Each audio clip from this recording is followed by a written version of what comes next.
So they used to be a huge problem, and because of that, there was a hole, especially in the Antarctic, in the ozone layer. Ozone works as Earth's natural sunscreen. It prevents harmful UV radiation to come down to the surface to cause skin cancer and damage vegetation. Man-made substances such as chlorofluorocarbons, because they were so safe, they were used in a variety of applications such as refrigerants or insulation foams. These gases have very long atmospheric lifetime and can find their way into the stratosphere. When up there, they can decompose and release chlorine and bromine atoms and destroy ozone.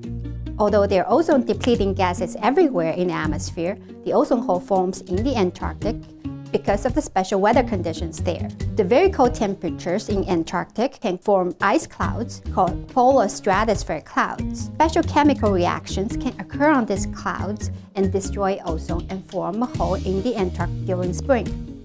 The ozone-depleting gases have been regulated by the Montreal Protocol, which is an international agreement signed by all countries around the world. And because of this, their levels in the atmosphere has been decreasing.